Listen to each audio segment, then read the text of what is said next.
फिर से संविधान का शासन स्थापित करना और सभी तरह के कमजोरों को न्याय दिलाना ही धरती पुत्र मुलायम सिंह यादव को सच्ची श्रद्धांजलि होगा।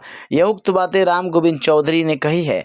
सैफई इटावा लखनऊ समाजवादी पार्टी के राष्ट्रीय सचिव और उत्तर प्रदेश के पूर्व नेता प्रतिपक्ष राम गोविंद चौधरी ने कहा कि देश और प्रदेश में फिर से संविधान का शासन स्थापित करना और सामाजिक, आर्थिक तथा धार्मिक रूप से कमजोर लोगों को न्याय दिलाना ही सपा के संस्थापक अध्यक्ष, पूर्व रक्षा मंत्री, पूर्व मुख्यमंत्री धरती पुत्र माननीय मुलायम सिंह यादव, जिन्हें हम लोग नेताजी के नाम से जानते हैं, को सच्ची श्रद्धांजलि होगी। उन्होंने कहा कि डबल इंजन और बुलडोजर की सरकार का लक्ष्य ठीक इसके विपरीत है। ये लोग कमजोरों की जगह उन लोगों को सब कुछ देना चाहते हैं जो स्तन कर युग को आज भी अपना गौरव मानते हैं।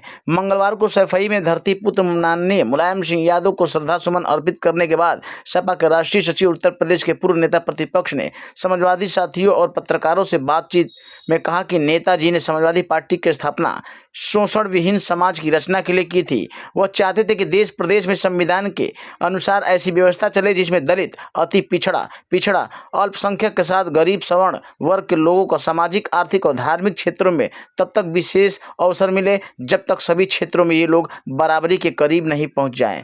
उन्होंने कहा कि कमजोरों को विशेष अवसर को छोड़िए, डबल इंजन और बुलडोजर वाली ये सरकार कमजोर तबकों के लिए संविधान में प्रदत्त अधिकारियों को भी लगातार छीने जा रही है। इसके लिए लोग संविधान से संशोधन करने के बाज नहीं आ रहे हैं। इसलिए संविधान सम्मत शासन के लिए डबल इंजन और बुलडोजर की सरकार को हटाना बहुत जरूरी है। सपा के राष्ट्रीय सचिव उत्तर प्रदेश के पूर्व नेता प्रतिपक्ष राम गोविंद चौधरी ने कहा कि ये डबल इंजन और बुलडोजर की सरकार बातें तो सबका साथ सबका विकास का करती हैं, लेकिन इनका मूल लक्ष्य स्तन करने वाली सामंती व्यवस्थाओं को फिर से लागू करना। इसके लिए सरकार ईडी, सीबीआई, दिल्ली पुलिस और बुलडोजर का सरेआम दुरुपयोग कर रही है। उन्होंने कहा कि एजेंसी और बुलडोजर उन सभी लोगों को रौंद देना चाहते हैं जो सामाजिक, आर्थिक और धार्मिक रूप से कमजोर लोगों को न्याय दिलाने की लड़ाई लड़ रहे हैं या संविधान के अनुसार शासन चलाने की बात कर रहे हैं। सपा के राष्ट्रीय सचिव और उत्तर प्रदेश के पूर्व नेता प्रतिपक्ष ने कहा कि इन सरकारों से पहले आजाद भारत में इस बात की कल्पना भी नहीं की जा सकती